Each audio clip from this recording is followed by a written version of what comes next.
আমরা আসলে সোশ্যাল মিডিয়ায় কিছু কথা দেখি যেটা আমাদের আসলে মানে আমাদেরকে এই কথাগুলো অনেক বেশি ব্যথিত করে। আসলে আমরা দেখি আমরা নাকি জেলা সফরে যাচ্ছি, সাংগঠনিক সফরে যাচ্ছি, মানে আপনারা তো আছেন আমাদের সাথে।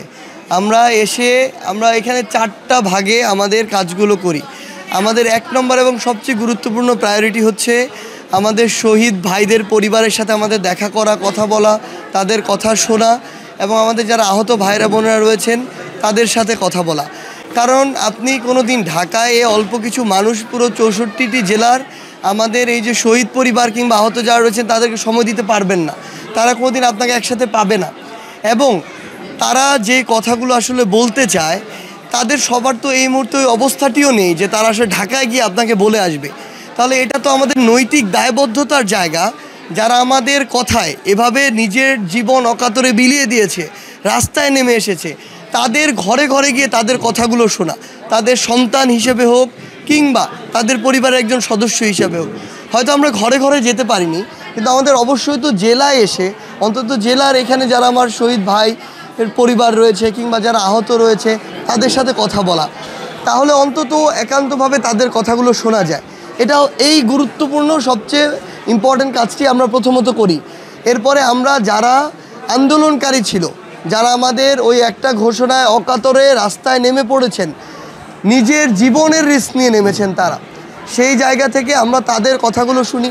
বর্তমানে এই জেলার কী কী সমগ্র প্রকট সেগুলো শুনি, তাদের কাছেই শুনি এগুলো কী করে সমাধান করা যেতে পারে, প্রশাসনকে কি করে সহযোগিতা করা যেতে পারে, কিংবা আমরা আমাদের জায়গা থেকে কি দাবি তাদের হয়ে তুলে ধরতে পারি, তাদের সাথে আমরা কথা বলি। 2টি স্টেক হোল্ডার।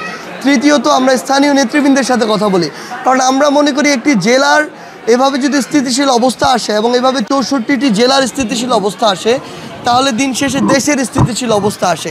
তাহলে আলটিমেটলি আমার এই রাষ্ট্রের স্থিতিশীলতার জন্য তো এই যারা স্থানীয় নেতৃবৃন্দ তাদের মধ্যে একটা সমন্বয় প্রয়োজন, তাদের মধ্যে যে মত পার্থক্য, মতভেদ, এটা থেকে তাদের ঐক্যবদ্ধ হওয়া প্রয়োজন। এই বার্তাটি আমরা তাদের সাথে কথা বলে তাদেরকে জানাই এবং এই 3টি কাজ সকাল থেকে বিকাল পর্যন্ত করা শেষে আমরা 30 থেকে 40 মিনিটের একটা মাঠে গিয়ে মতবিনিময় সভা করি। কিন্তু কিছু মানুষ রয়েছে যাদের কিছু কথা আসলে আমাদের ব্যথিত করে।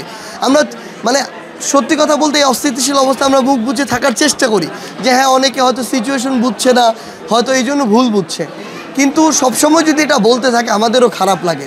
সকাল থেকে বিকাল আমরা এই 3টি কাজ করি। বিকালে গিয়ে 30 থেকে 40 মিনিটের জন্য আমরা মতবিনিময় সভা করি। তারা এটা বলে আমরা নাকি জেলা সফরে আসছি বা সাংগঠনিক সফরে আসছি, অথচ এরকম কোনো বিষয় আসলে এখানে নেই।